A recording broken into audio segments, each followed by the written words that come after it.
Everywhere you go, people will worship you as the most powerful man on earth. People have personally said to me that you are more powerful than God. We're not supposed to say that about ourselves. We have to be more humble. You are not running for election. You need not pretend to be humble and hold ugly children or say things you detest saying. Let us be honest here. You are more powerful than God, and I believe it.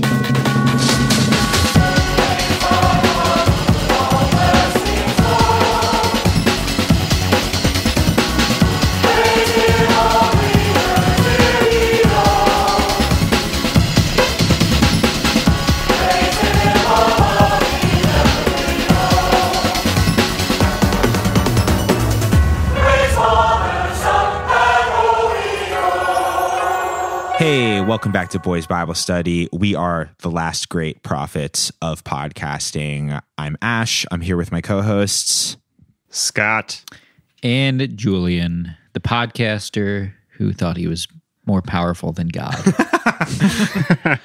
And returning to the show today, our special guest. He's a reporter and author, an expert on conspiracy theories and the culture of American decline. Our friend Joseph L. Flatley, his new book, New Age Grifter, The True Story of Gabriel of Urantia and His Cosmic Family, is coming out on August 17th on Fero House Publishing. Welcome, Lenny. Well, thanks for having me. I feel like honored to be in the Two Timers Club. Yeah. It's so nice to have you back. We had a great time talking about the vaguely like American intrigue themed Christian film Freedom of Silence. I want to say that was in the end of 2019. And we had to have you back because we'll get into it in a moment, but we're going to talk about a director that the four of us share a love of by the name of C-Tom, an outsider film director who I really don't see like any coverage of online. And I really want to change that today. So we're so happy to have you on. But first, could you please talk about your forthcoming book, which is about cult leader Gabriel of Urantia? Who's that, and why did you choose to write a book about him? Yeah, so thanks for asking. Gabriel of Urantia is actually a dude from Pittsburgh named Tony Delavin, and I'm from Pittsburgh. He's from Pittsburgh. And he grew up he was born in 1947 or 1946. And basically he was like kind of a freelance hippie Christian singer-songwriter in the 70s and couldn't keep a wife, couldn't get like ahead in the music business at all. So he changed his name to Gabriel, moved to Arizona, and started a cult. And now he's got like 2 wives and a radio station devoted to playing his like really, really ridiculously bad Christian cosmic new age music.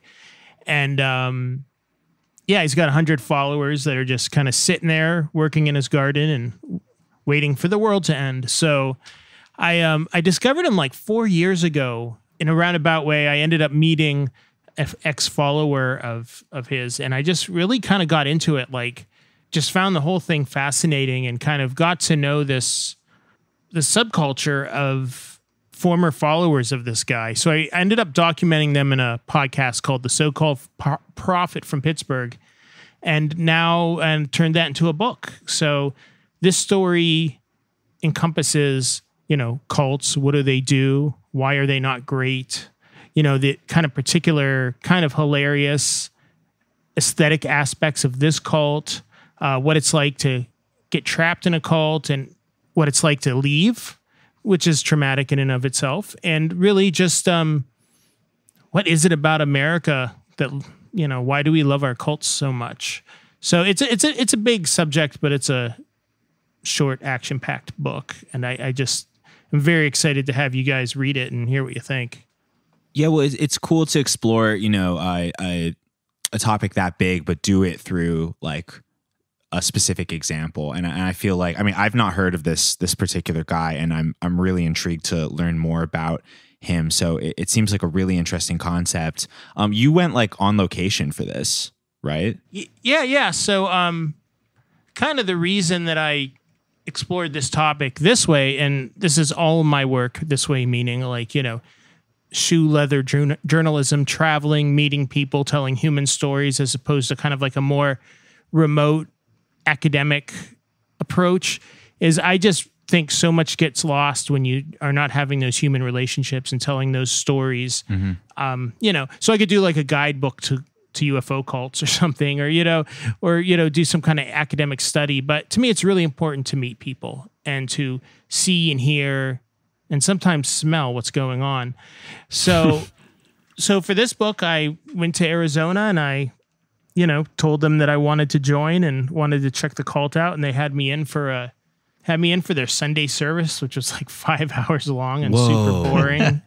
Yeah, it was like I had to pay $40, and then I had to meet them at a certain point, and they like frisked me, and then they let me in through this like electronic gate or whatever, and then we went to this atrium full of cult members and watched conspiracy theory videos on YouTube about like end of the world stuff for like an hour, and then Gabriel and his wife just started talking about the end of the world and about Christianity and Christ and his teachings, etc., etc. And it was so long and so boring. And then after that, they gave me some empanadas and I hit the road. How were the empanadas? Oh, delicious. Bomb-ass That's how empanadas. they get you. Yeah. They get you real hungry. Yeah, come for the YouTube videos, stay for the empanadas. What is Urantia? I've heard a little bit about the book of Urantia. Mm-hmm. Is that somehow connected to these guys? Yeah. So it's actually, there's a new age religion. They wouldn't call it a religion, but might as well. And there's this book called the Urantia book. Urantia is supposed to be like one of the many names for Earth or something. And it's like a Bible for this. It's like a new age Bible. It's like 1,000 pages. And it kind of came into existence in Chicago in the 50s. And people who follow the Urantia book are different than Christians or other religions or denominations, because they don't believe in an actual church. They don't believe in a hierarchy. They believe that there are two kinds of people who read the Urantia book and people don't. And if you do read it and you get together with other readers, that's how you practice being a Urantian. And or you don't and you're not, and they don't really seem to care either way. They're like really cool. But it's total antithetical to authoritarianism or to cults in any way. But this Gabriel guy discovered the Urantia book in the 80s and decided, wow, this would be a great way to trap people, basically. At least that's how it appears to me. So he adopted this book and then added different volumes to it. And that is the like kind of ideological or religious structure around which, or scaffolding through which he built his UFO religion. So the Urantia book is kind of like a follow-up to the Bible, like right. Almost how the Book of Mormon is, but different. I maybe that's not a great comparison. No, it's similar, and it comes out of the same stuff. I mean, it's, came out of like early 20th century, but it's part of Americans trying to, create their own beliefs. I mean, in America, we can do anything. Why not create our own beliefs? And, and God, instead of God or angels, they're like spaceships or shit, but it's very much in line with Book of Mormon on one end, or like Dianetics or Scientology on the other end. Right on. It's just part of that great thing that we do as Americans, is creating ridiculous beliefs and then torture other people because they don't follow them. We really do. We're the best in the world, baby. I love America so much. But no, that's fascinating. We'll remind people at the end too, but where can people find your work, and also like how can they check out this book and maybe pre-order it or order it when it comes out soon? Well, if you go to my website, lennyflatley.net, which link in the show notes, all my links are there, so you can follow me on Twitter, read stuff I've written, buy stuff I've written, pre-order books about UFO cults, or check me out on Twitter at Lenny Flatley. Yeah, really excited for that. But like I said, one of the other really big reasons why we wanted to chat with you again today is I want this episode of Boys Bible Study to be our foray into telling the world about the work of C. Tom, especially focusing on my favorite of his films that I've seen, which is called The President Goes to Heaven. I will say right up front, this is not a Christian film in the exact sense that we often cover on the show. It is a very religious film that deals in a lot of Christian themes, but you know, it's not just that we like Christian propaganda here. We do, but we're also lovers of like outsider film and filmmakers and people who are uniquely avant-garde voices in cinema. And C. Tom is one of these people. I first heard of him through Scott, like one of the first people that like Scott played me after we met several years ago. But how did you two like come across his work? Was that something that you discovered when you were both living in Pittsburgh? I don't remember if I discovered it in Pittsburgh or right before I moved to Pittsburgh. I think it was around the beginning of me living in Pittsburgh, but somebody who I follow just for their movie enthusiasm and movie writing, Zach Carlson, had posted like on his Facebook or something like good movies are still being made, and then shared the trailer to Song of the Blind Girl. And I was like, holy shit, I have to know everything about like why this was made and everything this person has made. And that pretty much kicked it off for me. Like I just have so many questions. I remember reading an article you wrote about him in like 2018, Lenny. So like maybe you have some background in this. Why is he called C. Tom? Like that's kind of an unusual like mononym for an outsider director to be using. Because when you see Tom, you know it's going to be a good movie. Well, his Nom de movie, I don't know, his pseudonym is it's variously either Tom Charlie, or I see here that he's used Charles L. Tom in like in different things. He's from, I believe, either he's from Pakistan or India. People who've known him have narrowed it down there to one of those two places. And I think Charlie's just an Americanization of his name. I do have a last name for him. I'm not going to dock him, but it's like one of these things. It's like 12 letters and no vowels, and I couldn't even pronounce it if I wanted to. So yeah, so I think he maybe Americanized it when he like immigrated here possibly or something like that. Yeah. I mean, he's a pretty mysterious figure. Like the only real evidence on him is like anecdotal. I mean, honestly, the article you wrote is probably like the most informative piece that exists on him online. You actually talked to like his actors and stuff like that. What was that like? Well, there's kind of like two things that really stood out. One, it was just like, these are obviously just dudes and dudettes in Michigan that like were just up for like a weird adventure and like probably had no business acting except they wanted to. Who like all had like, they all had various takes on like, was Tom a complete weirdo, or was he a visionary? Was he was he a scammer? Was his heart in the right place? You know, like they all had their own various takes on him.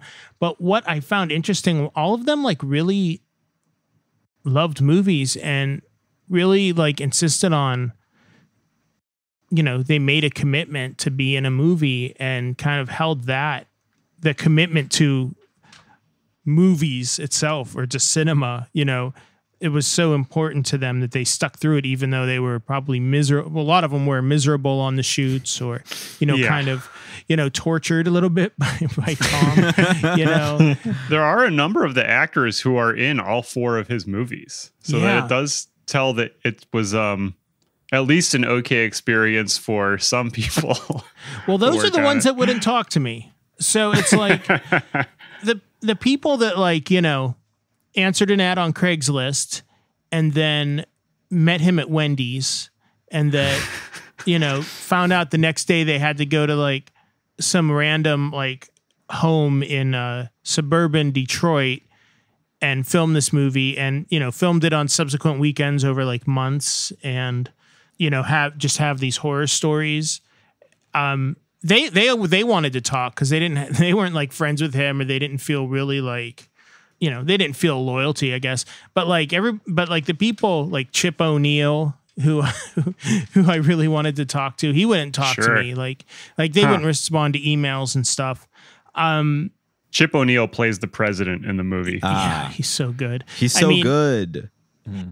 One of the movie, because every movie has like 4 or 5 different like IMDb entries, different names and stuff, and the one it listed him as Chips O'Neill, and I was like, I was so disappointed to find out his name was Chip O'Neill. I was like, Chips is so much better. That's so cool. But I guess he was like a contractor working on, I think CTOM maybe is in real estate, or he was selling this house or something, but somehow he had this house that was not being used for one of the movies, I think, Who Killed Aaliyah.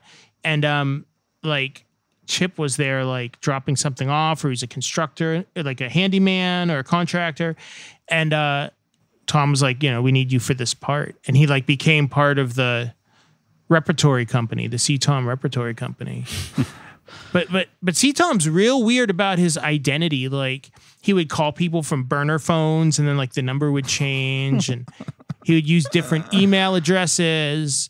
And then like he wouldn't let them see the script before like the moment of shooting.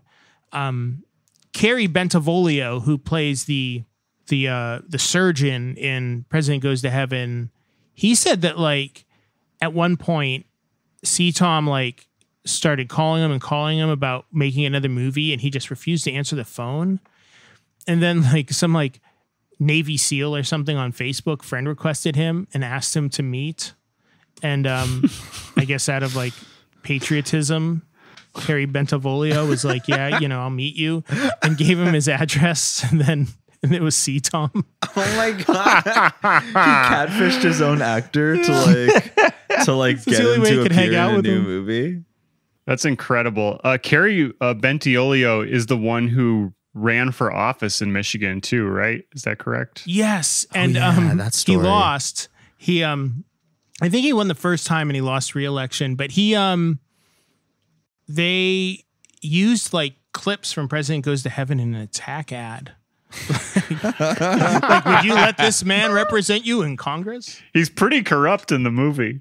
Right. But we have to separate the art from the artist. Okay. Just because he's a corrupt physician on film does not mean he's unfit to serve in government. Some people just don't understand art. Okay. They see someone making subversive art, and they see that person as degenerate. But we know what's actually going on here is that CTOM and company are making some sublime cinema. What are some other like what are some of the funniest stories or other like odd stories you heard as you were talking to people? All right. So Scott, what was the first movie in the courtroom? Lucy's Law. Lucy's Law. Yeah. Lucy's Law. So I spoke to the woman who starred in it.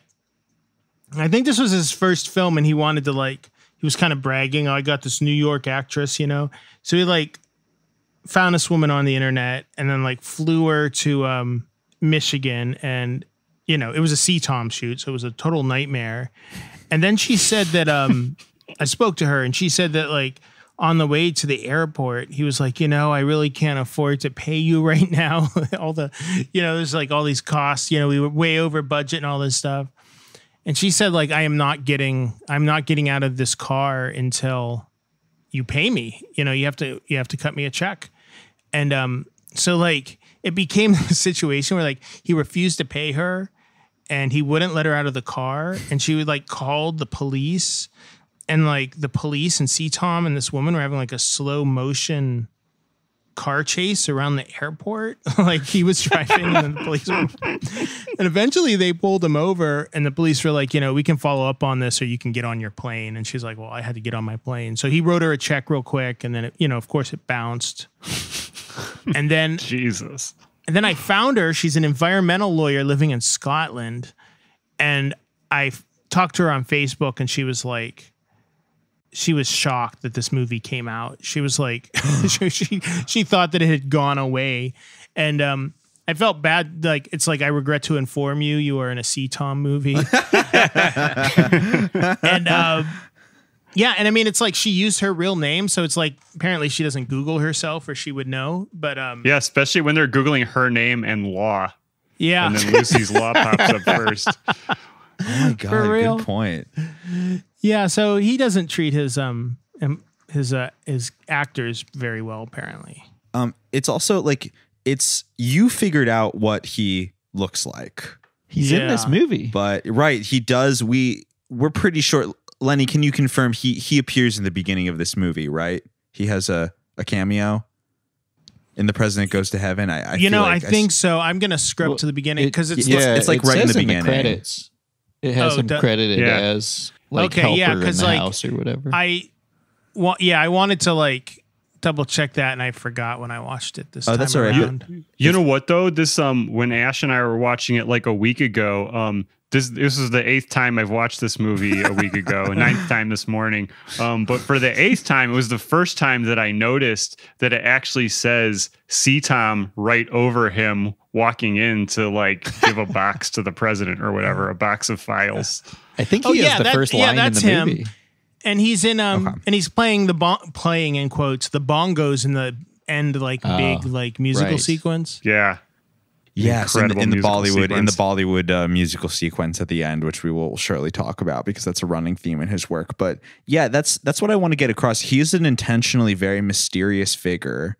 You really have to dig deep to know who he is and what he looks like. And yeah, our purpose here isn't to dox him, but it's just to say that like he's a bit odd of an we all watch a lot of outsider filmmakers, and they often have like a type. Like I think of like Neil Breen or Atami Wiseau, in the most like famous capacity of this. And I feel like a lot of them are very like fame hungry almost. Like there's a part of them that really believes that like they should take over Hollywood because like they're talented enough and they're good at what they do.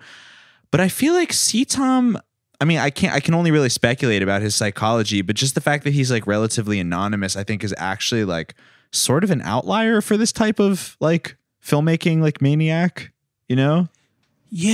I mean, yeah, it's odd, and I always, I never thought it through, but I think I always just kind of felt that like he's a weird ideologue. He's got like opinions that he feels are very like anti-establishment and would get him in trouble. I wonder if that has something to do with it. Because his movie really, he's just railing against like modernity in all religions. And, like, and it's not like he's not a coherent way. He's really just like, it's just like a list of like what he thinks are like, presumably what he thinks are funny one-liners about Jews and Christians and Muslims and women and politicians and, you name it.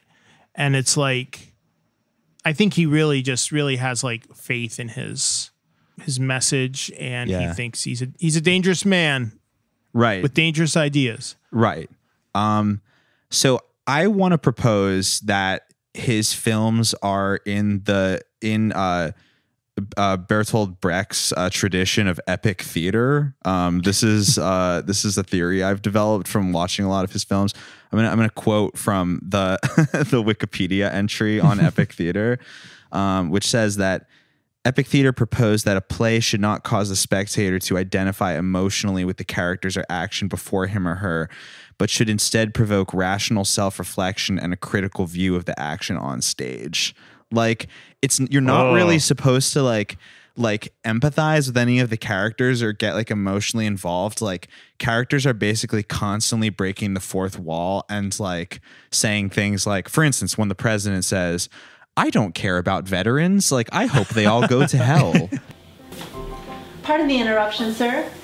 We've received a call from a group called the Injured Veterans, and they'd like to know if you could come speak at their annual convention in January. What should I tell them? How long have you worked for me? Don't you know already that I don't give a damn about injured or dead veterans, or anybody else for that matter? They voluntarily signed up for military duty. If any of them got injured, they could be considered lucky they didn't get killed. Tell them to go to hell. You know, it's like we're not really like we're supposed to be like angry, but it's not like we even know like no line is delivered like emotionally. Like it's all just like people making like factual statements about their belief. Like it's very interesting. And from talking to you about C. Tom's style of filmmaking, Lenny, I do think that is intentional because it sounded like the actors were either reading the words for the first time or like the second time, or like they'd been given the script like minutes before they're supposed to do the lines. Yeah. You know, I mean, it's definitely like everything about these movies, you know, is really verification that he has no idea what he's doing on any level. Yeah. I don't know how much we can say it's like on purpose or not, because I don't think he could do anything any other way. Right. Like the plots, when there's a plot at all, sometimes in these movies there doesn't seem to be. But like this one, it was the most basic plot, but it was so dense with like weird details for an hour and a half. And I mean, I think this is my favorite one of his movies. I decided that today. I think it really works. I think when he tries to do like a real Kubrickian mind bender, it doesn't come off quite as well. I had heard that the idea of giving the actors the lines right before you shoot, or giving them only their lines and not whoever they're playing off of's lines, is how they shot Twin Peaks season 3, which is like that would make sense. Yeah, it's just funny how like you wouldn't one man's like crappy independent film is another person's like greatest season of television ever. And I love both of them. Don't get me wrong. Yeah, of course. But it's just like, you know, context, I guess, is the way we rationalize one over the other. Have you guys seen C. Tom's books? Have you ever like gone on Amazon and punched his name in? I've looked. I've been dying to buy one. I've seen the listings. Would love to know more. Yeah, well, this is. I think this is germane to what we're talking about here because he like wrote his own like study Bible. So like, wait, what? Yeah, it's the True Believers International version, and like every book of the Bible is like its own like $32 ebook or whatever. So it's what? Yeah, I'm looking at it. The Gospel of Mark Study Bible, Red Letter Edition, paperback, $32. Anyone listening who's not a patron already, we're going to need you to sign up immediately. Yeah, so we're going to put all of our Patreon earnings for several months to purchase the TBI version of the Bible or whatever. Exactly. But yeah, you know, he's just as much of an author as he is a filmmaker, and that's to be honest, that's an aspect of his work I haven't really engaged with. But I've seen all of his films except for I don't believe I've seen Lucy's Law, but Scott fortunately has them all. We'll correct that. Yeah, I would love to. I would absolutely love to. But yeah, Scott has them all on DVD, which is a great resource. But like, okay, so stylistically, like, okay, so Julian is sitting next to me, and he just like while we were talking, he just like held up to me on his phone the cover of Song of the Blind Girl, and like we were just sort of marveling together, like we've both seen it before, but like it looks like a Chris Maggio photo. Like there's nothing directly like obscene about his work, but like if you look at his work, it's like even just the photo, like a still photo that's the DVD cover for Song of the Blind Girl, it looks like scary. People pay tens of thousands of dollars to go to art school to learn how to make stuff like this. Yes. So disturbing. And the police were called when they were filming that because like there's a scene of like a girl being kidnapped, and like the neighbors thought a kid was being kidnapped. Yeah, because it looks terrifying. If you watch the movie, yeah, it looks terrifying. Yeah, I rewatched like the trailer for it, and yeah, you can see they're just like in a parking lot or something, or they're like in the driveway of a house I can't remember. And yeah, it's just like a man just like a girl, like an adolescent girl is like screaming as this like greasy old man is like abducting her, and it looks genuinely frightening because these are like, you know, they're not Hollywood actors, they look like real people, so there's just something very like real about it, and like it's really gross. It really is. And these movies, like, they deal unflinchingly with like child abuse and things that, like, you know, and like child pornography and kidnapping, and it's all PG. I mean, like, nobody ever swears. You never see anything dirty. You never see like anything R-rated, like no topless shots or anything. But it is so disturbing and so upsetting. It's like, Yeah. So, who killed Aaliyah, which is like the book it's based on by C. Tom, is called Big Black Little Blonde, which is so upsetting. Christ. I know. And it deals with these like really intense, it's like the stuff they hint at on Law and Order SVU. They go into great detail. Yeah, this is like a good Law and Order SVU episode, basically. Sorry, go on. Yeah, I mean, it's bizarre, just that juxtaposition of like adult content and really childish delivery. Yeah. It's really effective. I don't know if it's effective in the way that he intends it to be, but like it definitely gets your brain going. Another like stylistic thing that makes his films like all the more disturbing is the way he dips like in and out of humor.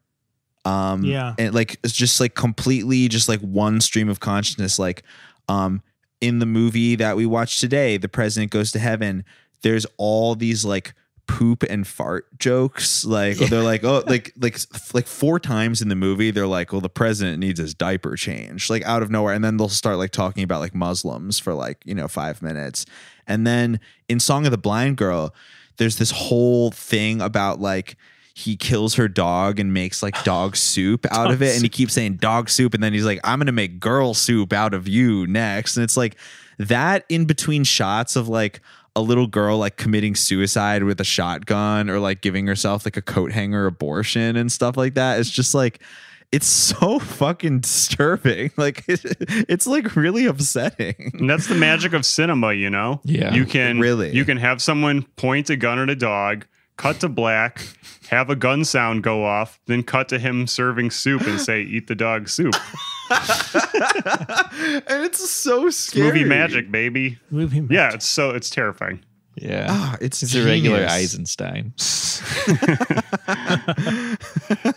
It does remind me of the films of Bong Joon-ho, how they just transcend any one genre and constantly fluctuate between like comedy and drama, complete with really heavy-handed messages. Totally. Yeah. So yeah, we're C. Tom's best picture. Honestly, like if he were still making movies, he's passed away. I was waiting Right? until we were gonna right before we were gonna get to the movie, but Lenny, I feel like you know better than anybody else. Is C. Tom alive? Last I checked, he wasn't. I kind of like left it an open question in the article that I wrote. He could be alive again, though. Yeah, it could be. I mean, I think you Christians would know about that more than I do. Well, yeah, you know, the one person I talked to is like, I think he's dead now. And I like used that quote in my article, spoiler alert, to kind of spread the mystery around a little more. Like, is he alive? Is he not alive? I think he's alive. I think he faked his own death. I think he faked his own life. But yeah, it's interesting. Well, I mean, I like that. I like the way that you're covering him because, I mean, there should be mystery left in the world. This is a man who like intentionally like shrouds his circumstances in mystery, and like we all respect that. We all want to know, but we all know that like his body of work is made more powerful by the fact that he's like the one artist who's managed to remain like anonymous. I mean, people know who Banksy is, and I barely know who C. Tom is. You know what I mean? Like, C. Tom could also be in Portishead. Maybe C. Tom's in the Chemical Brothers or something. he's one of the Chemical Brothers. Well, I'll tell you how my brain works, how sick I am, how deluded I am.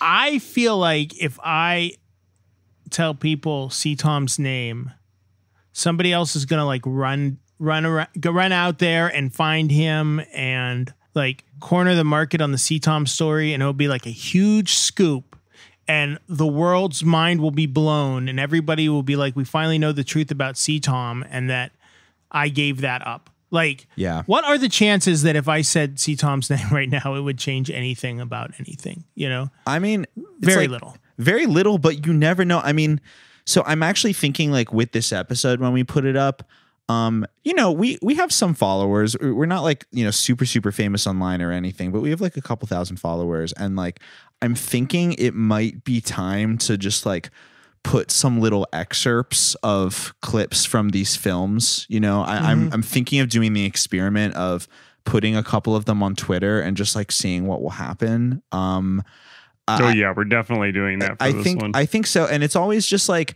such a thing with, you know, we who are all, you know, lovers of outsider cinema. It's just like such an interesting thing with like how it's received and covered by like the internet at large, because it's in this weird thing where it's like, we don't want to gatekeep it because we really love the movies and we think that like any good art should be seen by a lot of people. But also there's like undeniably a danger in like a clip going viral and everyone being like, you know, trying to like figure out what's going on with it. And it, you know, everything on the internet that like goes viral becomes like profane, you know? And Oh, sure. these clips do have, I think, like what's the word, like the gravitas that like they could like, you know, really touch a lot of people if it was spread the right way. So I think I'm going to do the experiment, but I hope it doesn't, you know, blow into anything too. Very little chance, but I mean, it could, you know? Yeah, I think you should do that. I think it's time to bring him to a wider audience for sure. Yeah.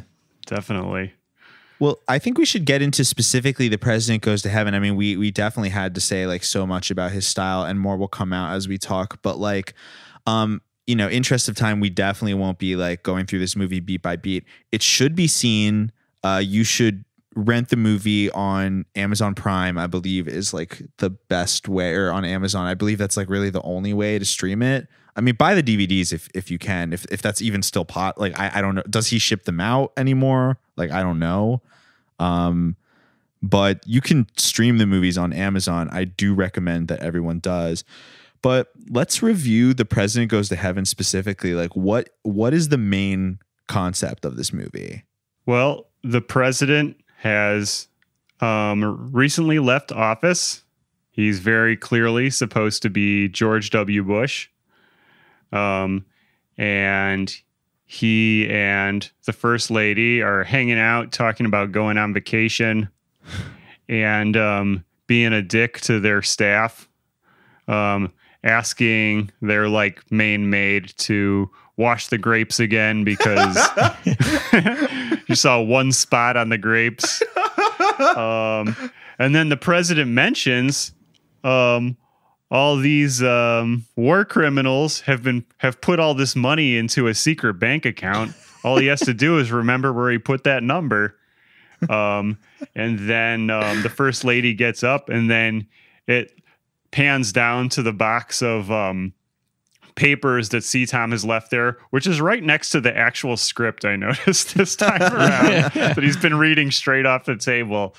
And he's like, oh, yeah, that's where I put it. Okay. Cut to everyone's freaking out because the president has passed out in the garage and he went into a coma. The president's in a coma for the rest of the movie. Yes. I really love that this guy being George W. Bush, his proxy, is conveyed in the fact that like the way C. Tom sort of incorporates George W. Bush's like malapropisms. Yeah, I don't know how to pronounce that. Malapropisms, his gaffes, I always say. His verbal Yeah. gaffes is by having him say stuff like, if me planned the attack, me would have done it differently. It's so funny. Referring to 9/11, which is called 1/11 in this movie. Yeah. Sorry, I just had to add that in. Please go on. Yeah, he's like, if me planned 1/11, I would have me would have done it differently. Me have better ideas than that.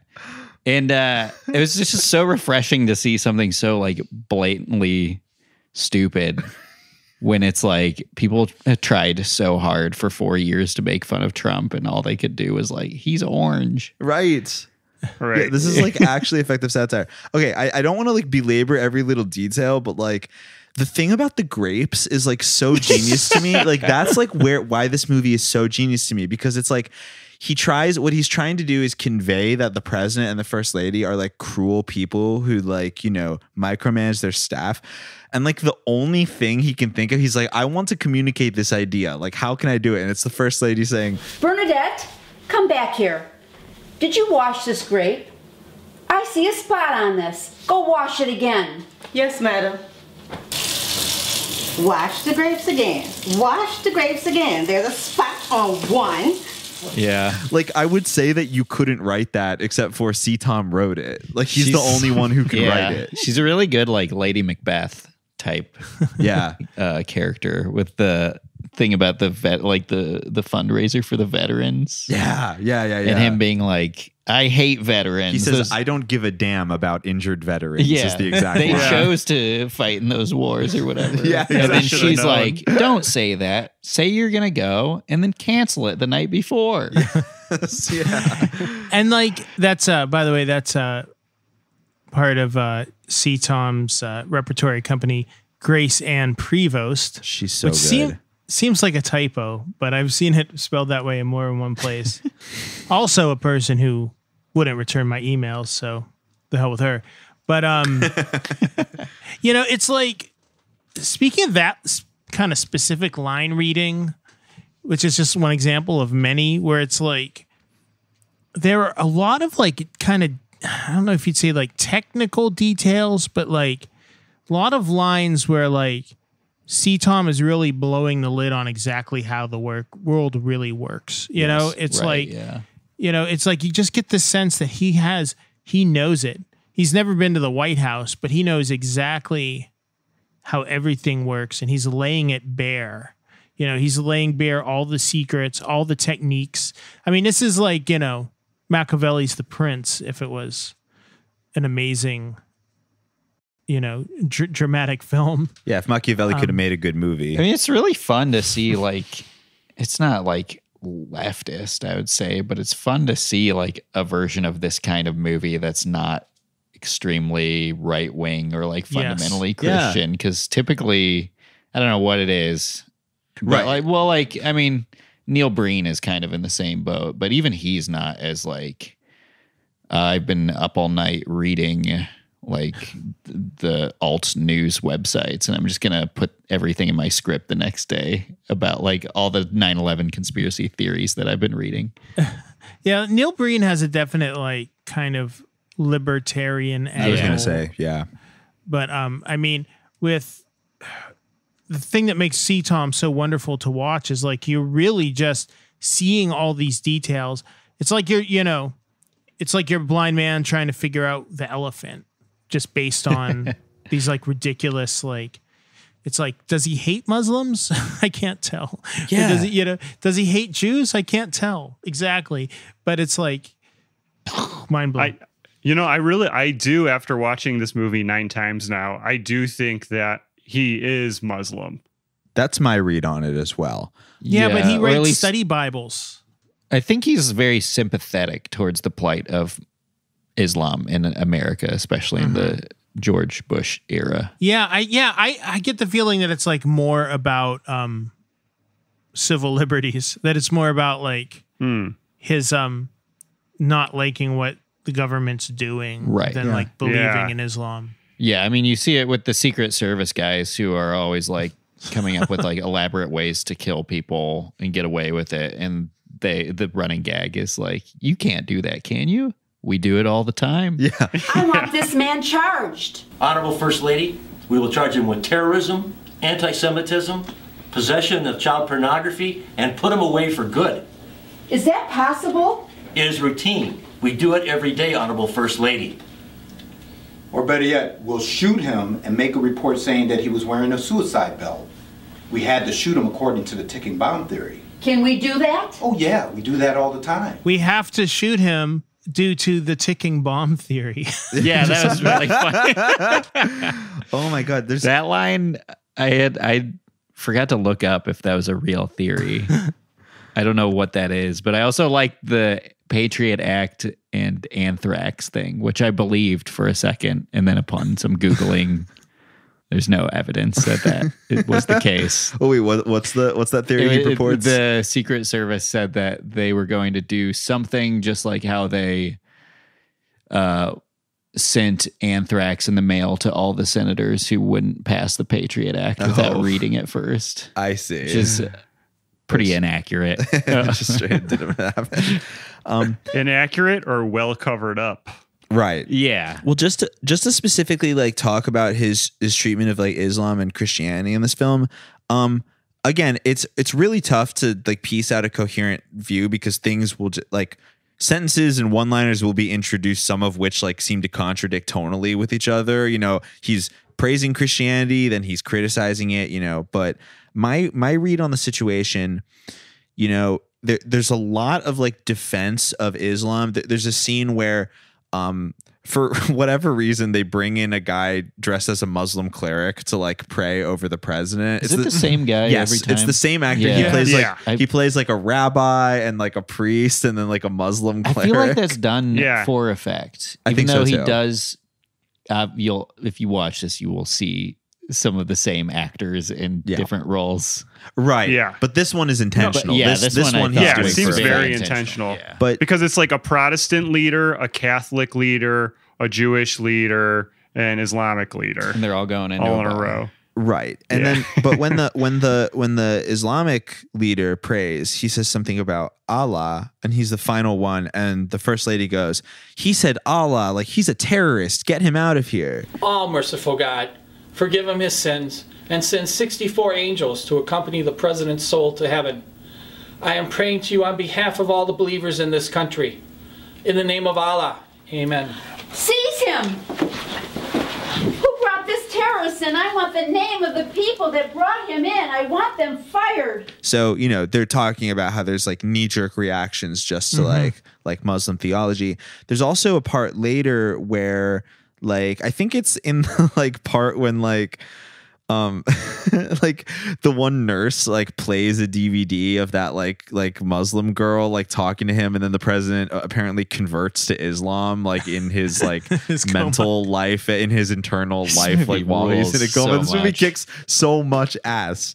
But like there's a part where like he says something about like, I can't even remember the setup because it's inane, but it's like Muslims being anti-Christian and the one like spirit of like a Muslim woman is like, no, like the Muslims believe that, you know, like Jesus was a great prophet and like all Allah means is God. And, you know, a lot of Muslims like read the Bible and like blah, blah, blah, you know, just like really emphasizing the fact that a lot of Muslims have respect for the Christian religion. There's also this other shit about how like Catholics believe that Mary is a whore or something. Like, I don't really get that, but like he keeps saying like there's some religions believe that Mary is a whore. Like Muslims believe that Mary is a virgin. And it's just like, okay, like I don't really like know, but I'll believe you, I guess.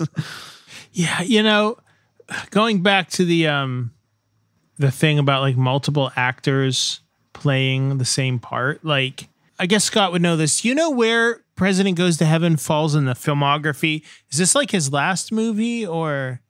No, the last one is Who Killed Aaliyah. So his first three movies all are listed as coming out in 2011. I believe this is the third one. Yeah. But you And know, then Who Killed Aaliyah came out in 2013. I was wondering how accurate that was. Like, I think he just discovered IMDb in 2011.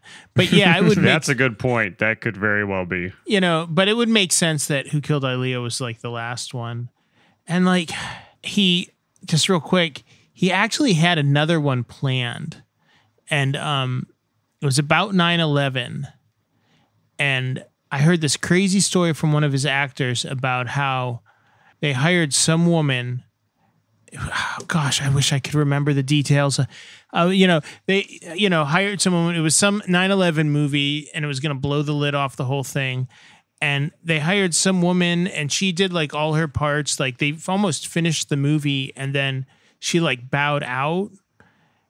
and C. Tom is convinced that she like worked for the CIA or the FBI and like bombed the movie on purpose, like so that he couldn't finish it. And then like, so this guy, C. Tom asked him to like do some investigating, and he like found pictures of her, and she was like in an all-woman militia or something. And, What? and he couldn't give me her name. I was so upset. And Oh my god! and then like I think that took the wind out of C. Tom's sail. And then like apparently he had like an 8-hour movie he was like planning on something doing next, and it just never happened. Like they showed up for the first day to shoot, and then they fell apart. So like speaking of like, you know, the government potentially like tracking someone, just one of my favorite moments in all of The President Goes to Heaven is when, okay, so the president is in a coma, the president has to wear diapers and is drooling, and the first lady suddenly gets on this whole thing about how she wants the president to die with dignity.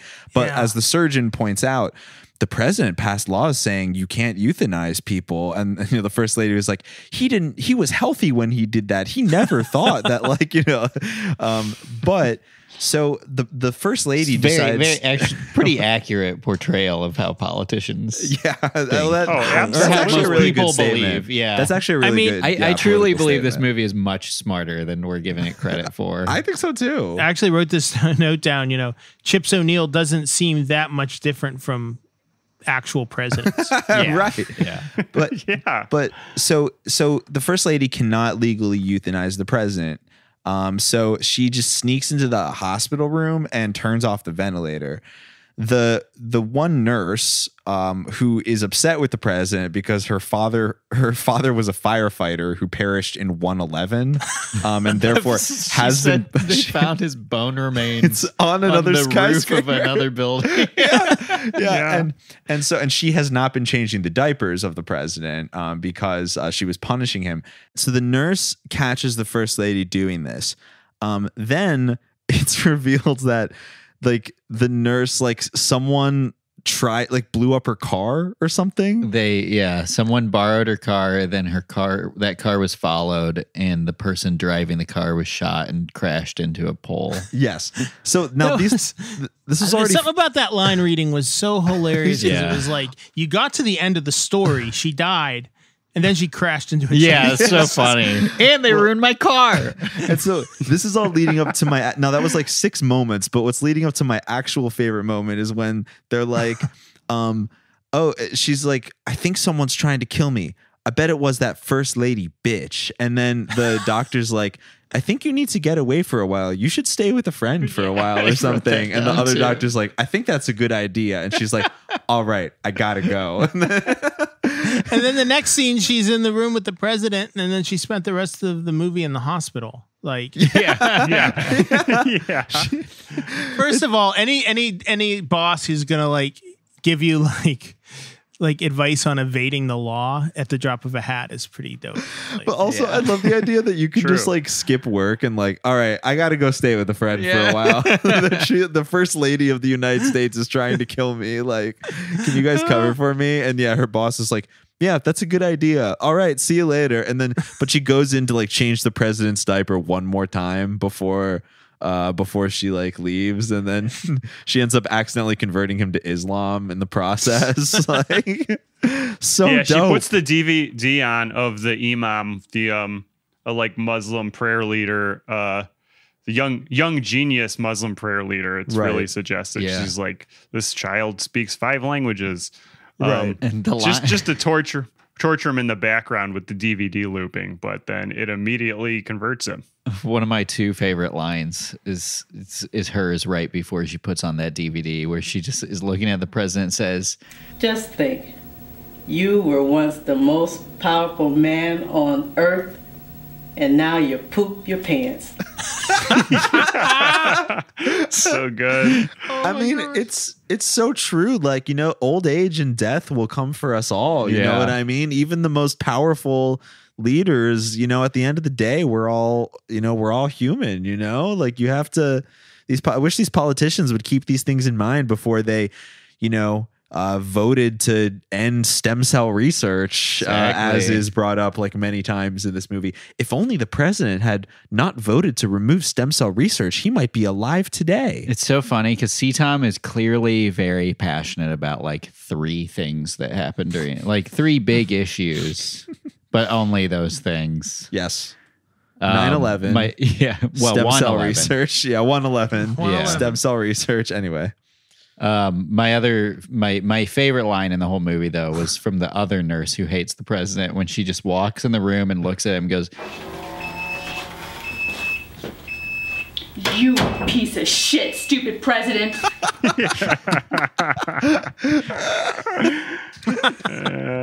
Oh man. I just love the reverie that everyone has for the president. Like people who love him and people who hate him, all like in this movie admit like that the president is more than just a person, even when he's like lying on the bed shitting himself. Like he is a figure, a symbol of so many things. Yes. Yeah, he is. Yeah, and I think that's really just such a very astute observation about American culture and how we view like authority, and that like once you are in a position, that means like you've tapped into some secret power or something. Yes.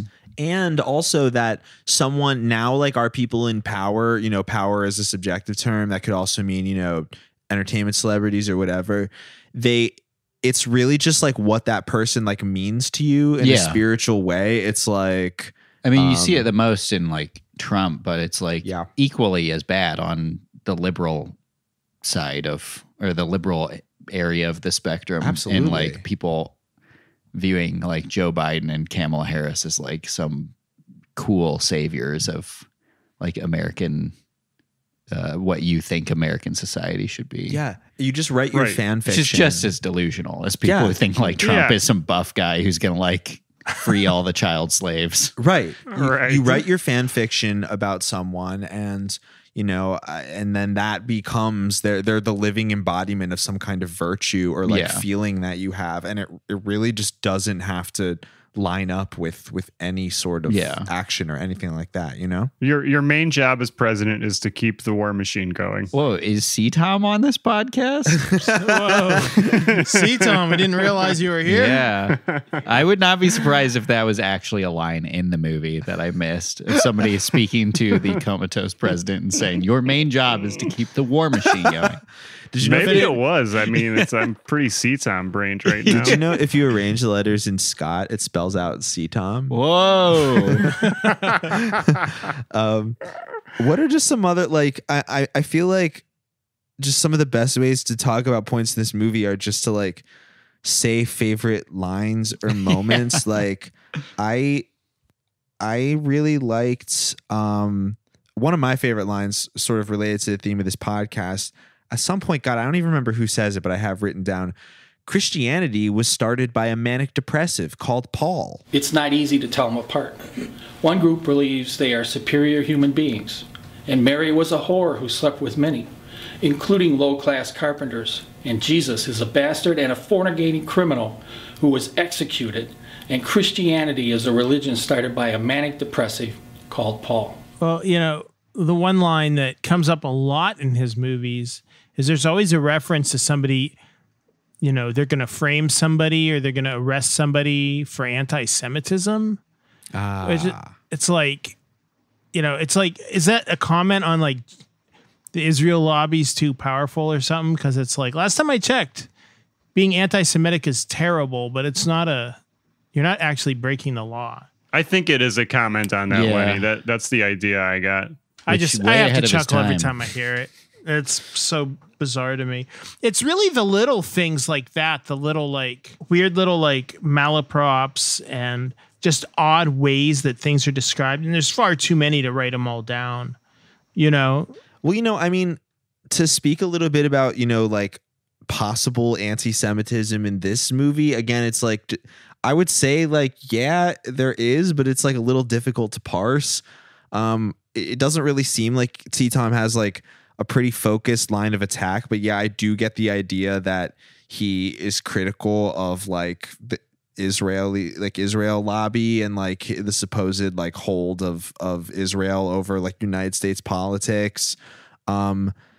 Yeah, that little sort of throwaway line that's very revealing about we'll have him arrested for anti-Semitism. Oh, that's when the guy says Allah and the first lady is like, he's a terrorist, get him out of here. Right. And they're like, oh, we'll just shoot him. Right.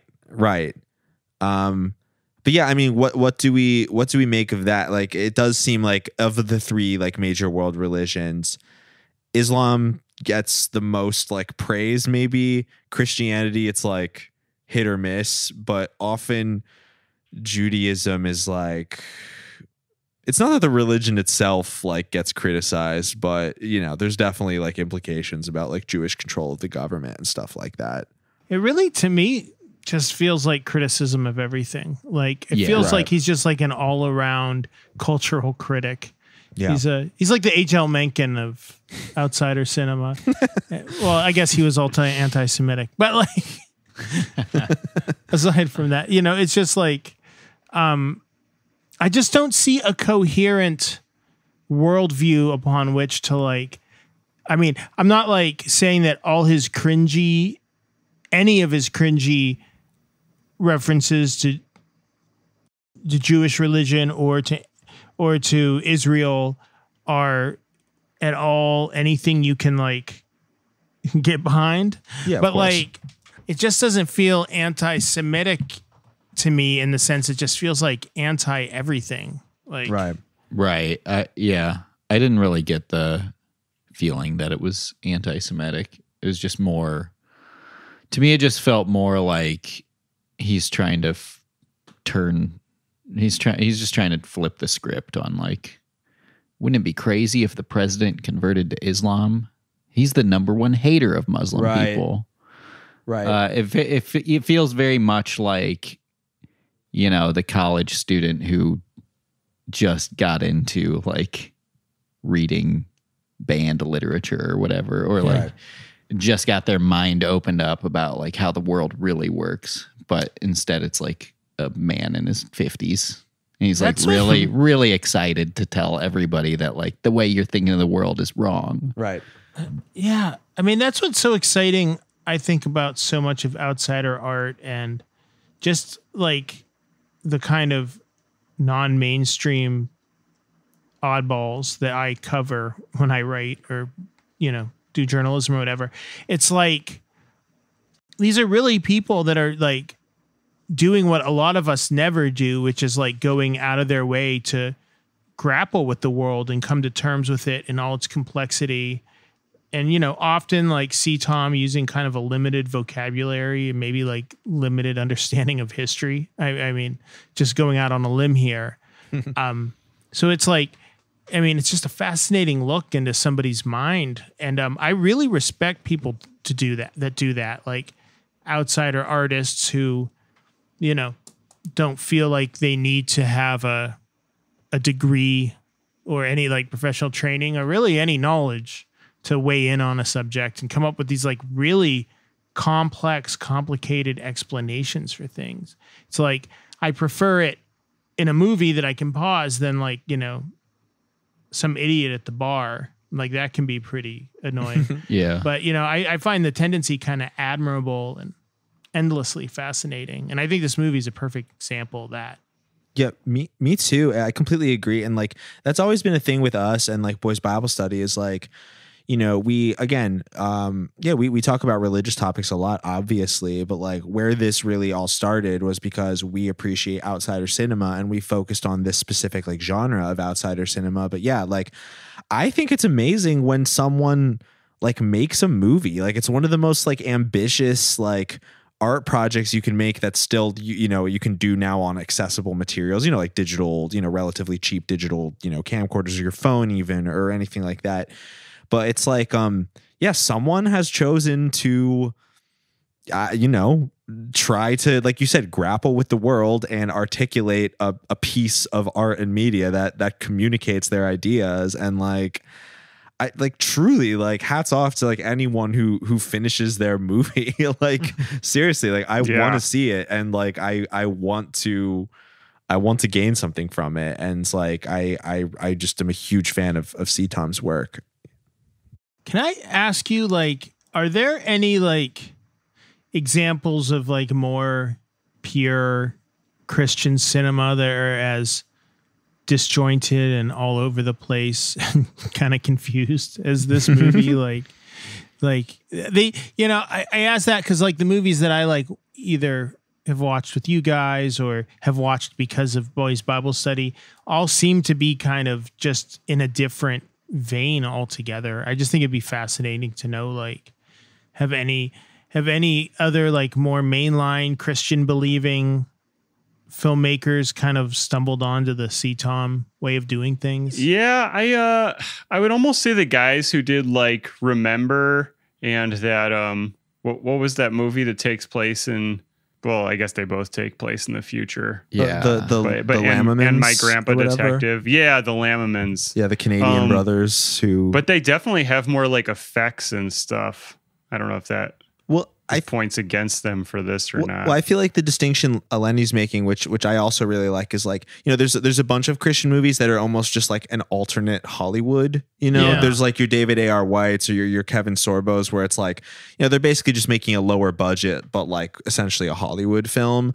But you know, as to be like distinct from people who are more like auteurs, you know, whether or not their stuff is as like insane as C. Tom's, which is, I mean, C. Tom stands out among anyone. But like honestly, but you mean just even like Stan Severance, and like we just watched A Christian Carol like a couple weeks ago, and their other films, Faith Leap films, I would describe them as pretty like auteur-y and like articulating Christianity in this there's like musical numbers and like weird green screen effects, and they're not affiliated with any like Hollywood machine. It's just like people in Florida just like putting together these like really weird movies. And this affinity for soft lighting for specific scenes that is just like not something that people do, and structurally is really unique too. I don't think I've seen anything quite like that. So yeah, I guess coincidentally that might be the closest thing to genuine art and not trying to make an alternative to Hollywood. Yeah. Yeah. You know, forgive me if I mentioned this on the last podcast. I often think about this article I read in Salon back when like that was like the one of only 5 websites that were available. And it was this woman who grew up Christian, and, you know, her whole reality was defined by like Christian cinema, Christian rock music, you know, and she went on like a school trip to the Soviet Union at the time. And like, she got sick or something. So she had like this rare day by herself in the hotel room, and she turned on the TV, and they had like MTV, and it had like, you know, Nirvana videos or something, you know, some like American rock. And she felt so robbed. She was like, she's like, this is the real music. And like all this Christian rock I've been listening to this whole time is just like this like flawed approximation of it. Yeah. And she was so mad at her family for like, you know, she realized that there's this whole like Christian media ecosystem is like this whole alternative reality, and there's something else out there. And I feel like a lot of the Christian movies that I am exposed to through you guys are kind of like the movie version of that. Yeah. And C. Tom is not that. C. Tom comes from outer space, you know. He's raw. Right. Yeah, he's doing his own thing. He's a part of No Machine. He's raw. Yeah, so much Christian stuff is just like that meme where it's like, we have blank at home. Like we don't need Hollywood. We have Hollywood at home. And it's, you know, you watch like, you know, like we watched on your podcast on Failed State Update, Lenny, we watched The Reliant, you know, Kevin Sorbo, you know, anti-Antifa movie, which again was like, I wish there was a Hollywood that made, you know, movies that, you know, criticized Antifa. But yeah, no, it ends up coming across as like, yeah, just a knockoff, like irregular produce of like, you know, like watching a Hollywood movie. But no, there's definitely people doing rawer shit out there. But still, C. Tom is there's a reason why we love him so much. I mean, it's just, you're watching like a creative force at work when you watch his movies. Like, it just makes me so happy. Even when I'm like reeling, I'm like really not a fan of like toilet humor for the most part. It can be done well, but like I really like don't like how much like the president like poops himself and the president goes to heaven. But like still, I watch the movie and I'm like, my God, this is perfect. Like artistically, it's so funny like, when his it's family so is funny. like, his family's like, we love you, we want to visit you, but you smell horrible, so we won't be back. Dad, we won't be visiting you anymore. You stink like a dead dog. We can't stand it. I can't put my honey poo through this. Yeah. So good. Well, where do you guys stand on the question of like, is C. Tom purposely trying to do parody, or did he stumble upon this through ineptitude? Like, well, he does say on his movies a satire, but I just think that like his concept of satire, I think what most people normally do, myself included, is if somebody says I'm making a satire, then I immediately go to the place in my brain of what my concept of satire is. Weird Al. And so I think that he is, I think that he is making a satire, but his concept of what that is different than mine. So I don't know, like the last time I watched it, I thought like all these jokes are really intentional. But then when I watched it today, I was like, I think some of them are, but others aren't actually supposed to be funny. It's just trying to get his message across. Yeah. I think we're just in a time where satire is like, looking back on this movie, like satire now of like the government and current events is just so like neutered. Yeah. And like in such a way that still upholds the establishment. Yes. SNL. Like, SNL or like Trevor Noah. Mm-hmm. I just have this like screenshot saved of a Facebook ad I got a long time ago for like a Trevor Noah masterclass or something. And it was just like a picture of him smiling. And the quote next to it was, "Don't fight the system, mock the system." I remember that. Yeah. And it's just like such a like wonderful encapsulation of why we've lost. Why there is no hope but for destruction of all life on Earth. Yes. Yeah. I'm so mad at that. But it's and I think the fact that C-Tom, if we look at it from the lens that he is like making naive art, for lack of a better term, then like he has somehow stumbled. It's like its own fishhook theory where his like idea of satire is so childish that it's actually genius. Absolutely. Yeah. My theory is that he started making serious message films, and after a couple of them had to kind of justify what he was doing. Kind of like The Room, you know, like yes. And then so he like slapped, you know, in front of the trailer a satire by C-Tom, because I feel like in many ways, you know, The President Goes to Heaven is it's like an evolution of his work in the sense that there is stuff that you can tell is supposed to be funny, you know, and it's like, and which I didn't really get in, you know, the previous two movies. And the previous two movies are really like kitchen sink dramas or something, or like morality plays. It's like 12 Angry Men through the mind of C-Tom. And like, you know, and this one has like definitely like scratches that like satire itch from time to time. And I just, you know, that's just one thing I am so curious about. Like if I ever talk to him, I want to like kind of follow that thread of like why satire, you know? Well, because we assume he's ESL, right? Yes. Oh yeah. Yeah, I would say so. Oh yeah. Everybody knows him, says that he is. So if we just look up the definition of satire, the use of humor, irony, exaggeration, or ridicule to expose and criticize people's stupidity or vices, particularly in the context of contemporary politics and other topical issues. So Yeah, I mean, that's the it is a President Goes to satire. Heaven. Yeah, I mean, well, that the describes question that is, movie. the question is, do you have to intend it that way? Like, Right. Part of me thinks that I just checked the dates of when these movies came out, and part of me thinks that he might have just seen Oliver Stone's W and then wanted to make his own version of that. Nice. Oh man, which came out like 3 years before The President Goes to Heaven. That's a really good theory. Yeah, that actually. could be. Because I think, isn't there like, I've never seen W, but isn't there like the part where he chokes on the pretzel, and does it go into like some alternate thing? Like he has some hallucination or something, or I can't remember if that's actually I in really W, don't but, remember. I saw it in theaters this and very forgot much- about it shortly after. Yeah, this very much feels like it's as if he had choked on the pretzel and ended up in a coma.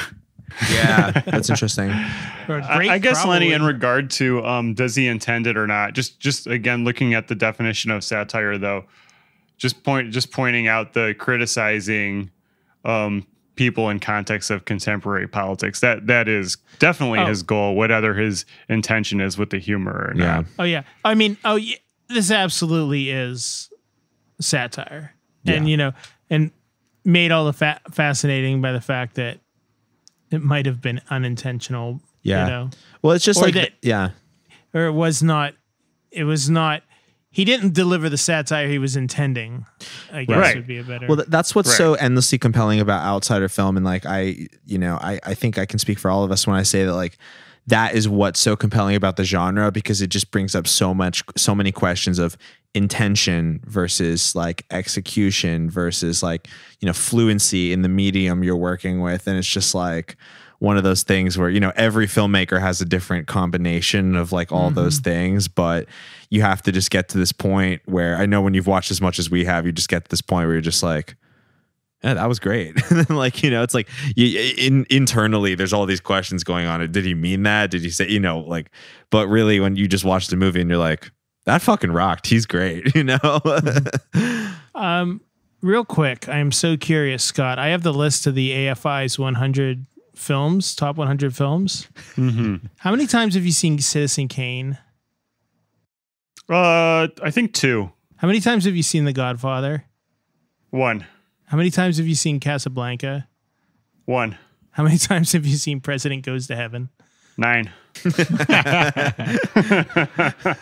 Is President Goes to Heaven number 5 on the list of AFI. top 100 movies? It should be, damn it. It really should be. I think we just like have to keep fighting until like we need to have these like barriers down between like what is considered, this is like, it feels like such a basic thing to say, but like I really don't think people are confronting like in order to make a good movie, you have to follow all these like, conventions, even if all these things that are considered like good movies are like very different from each other, you still have to tell a story in a certain way, or else like people just don't accept it as like a film. Like why is this not like up for Oscar consideration? Like, because it has to, nowadays, if a movie has to be good, it has to hint that somebody has some magic power or something. And then at the very end, that answer is revealed off screen and we just see somebody's reaction to what may be happening. Yeah. And then you cut to the credits. Right. That's my new. If anybody out there wants to make a movie, it can be about literally anything, and just do that at the end. It'll win an Oscar. It'll be critically acclaimed. But if you want to make a lot of money, just have 2 people shooting beams of light at each other and like looking really angry, and that will make you a lot of money. But do not have the president poop himself. No, that's a surefire way to be excluded from. Sleepy Joe. Yeah, we'll see. We'll see how The President Goes to Heaven plays out in the sundown of the Biden administration. I'm not saying anything. I'm just saying, I'm studying this movie, I'm curious to see how American history plays out in the next couple of years. Somebody does say in this movie, I noticed just this 9th time, no more malarkey. Oh yeah, there you go. Nurse.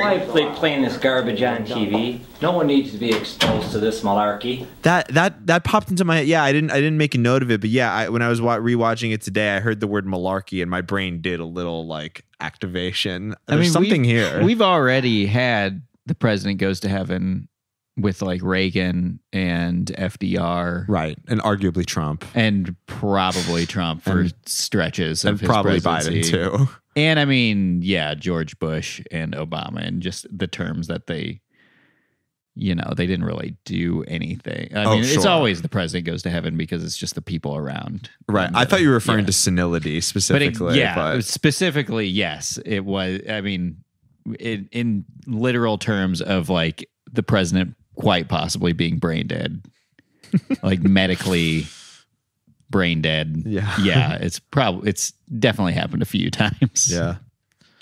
Well, CTOM has led us to like a meta conversation that I love having about just like political commentary and outsider film in general.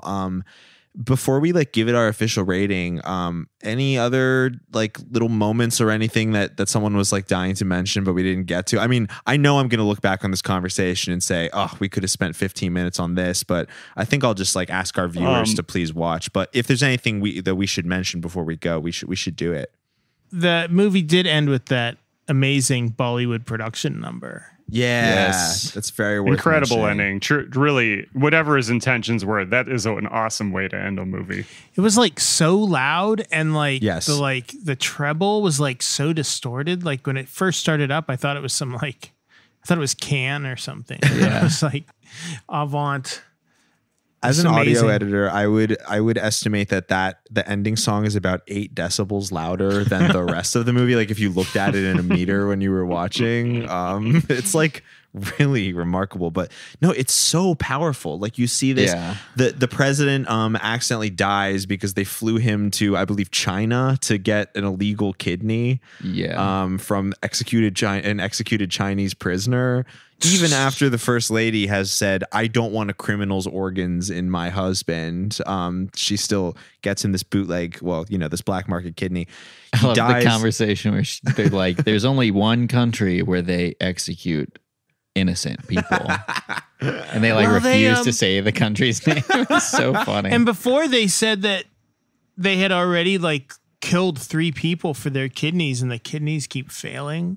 Yeah. Right. Yeah. But still, they fly him to China. On the way back, his plane gets shot down and the president dies.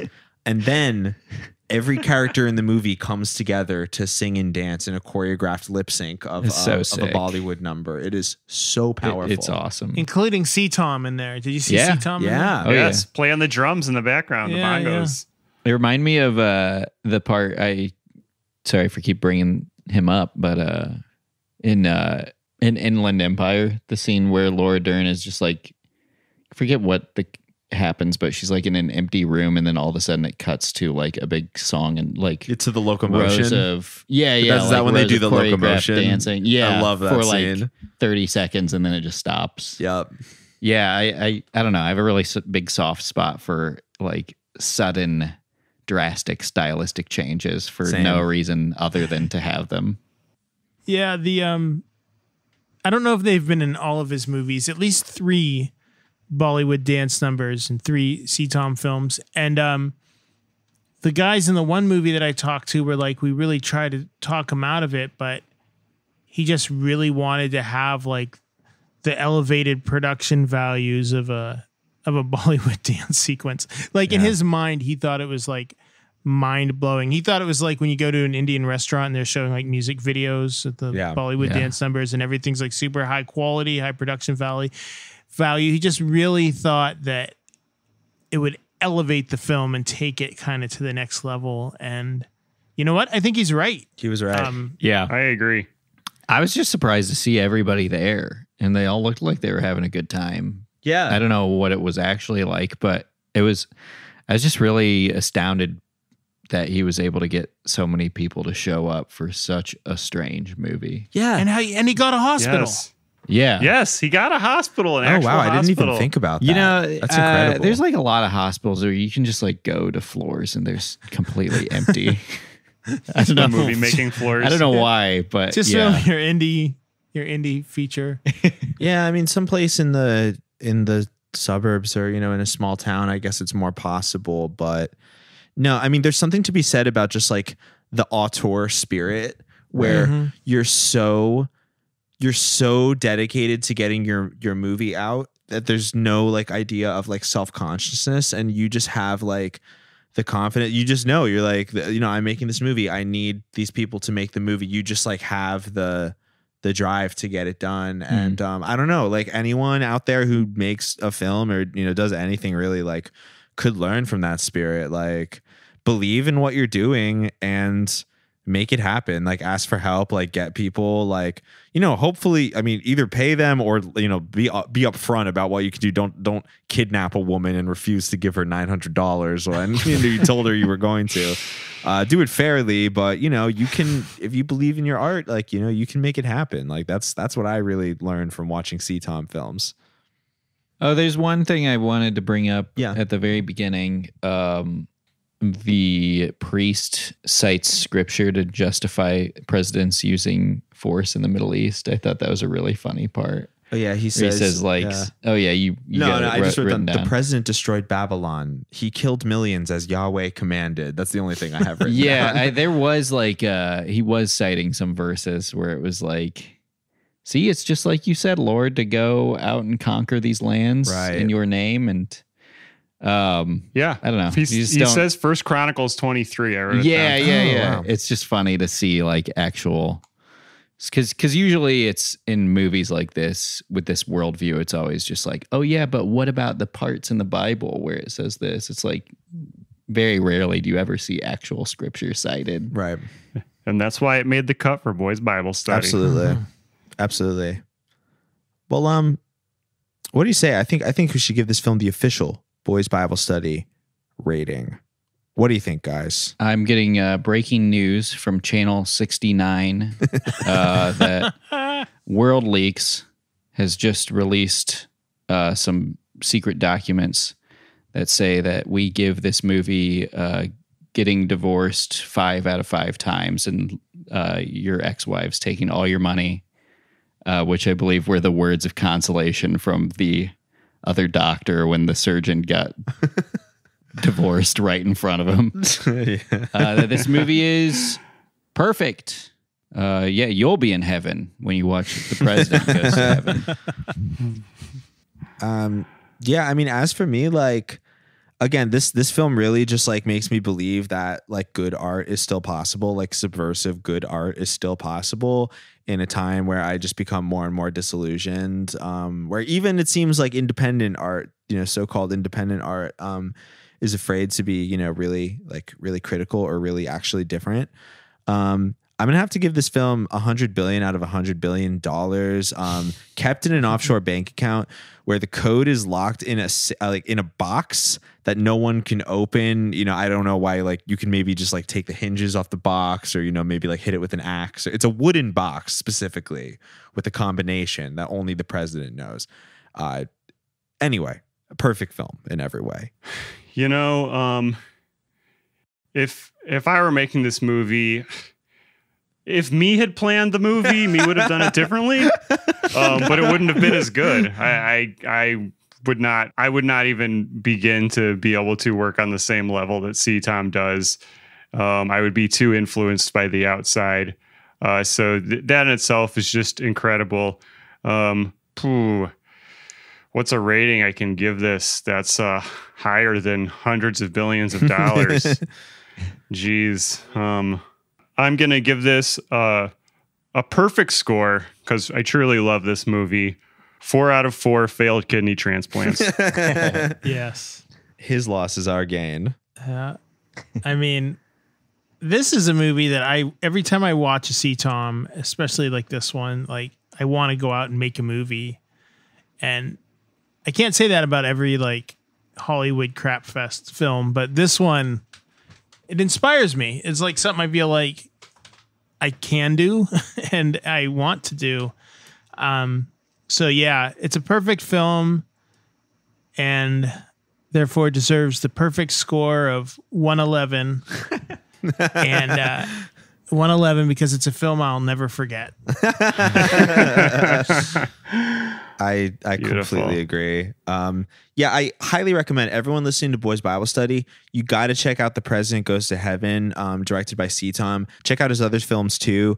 I'm going to post little clips. We're going to post stills on our Insta and Twitter at Boys Bible Study.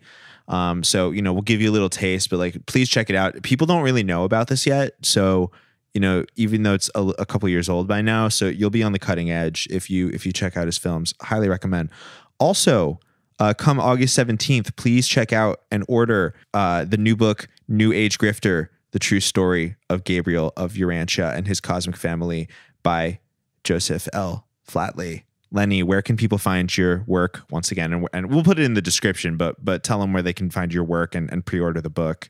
Well, the book's available for pre-order on Amazon and bookshop.org if you don't want to give money to Jeff Bezos, which I'm totally behind, by the way. But, I would say go to my website, lennyflatley.net. Check out, the podcast, The So-Called Prophet from Pittsburgh. If you go to the articles, I did do an article on the subject. And if you're interested, there's a lot more in the book, a lot of new stuff and a lot of stuff that there's still a lot more to the story. And if you would take the leap and pre-order the book, pre-order sales really help for some reason. I don't quite understand the publishing industry. So check it out. And talk to me on Twitter at Lenny Flatley, or, you can contact me through my website, lennyflatley.net. And also check out my Substack, lennyflatley.substack.com.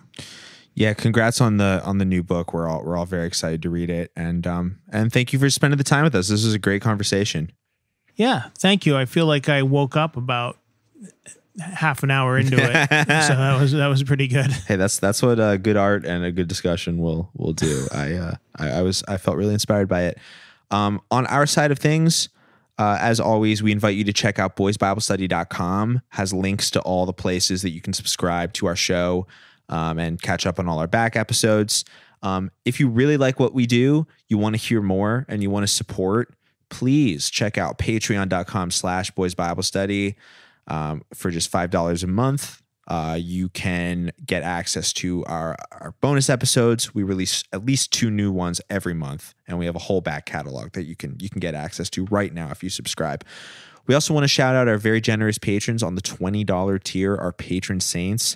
Thank you so much to Nicole, Marissa, Jeff, and Jane. We really appreciate your generosity. Our outro music is Oh My God by Mary. From all of us here at Boys Bible Study, myself, Ash, my co-hosts, Scott and Julian, our guest today, Lenny Flatley, we would like to say, peace be with you. And also with you. Forgive me, Father, for I have sinned.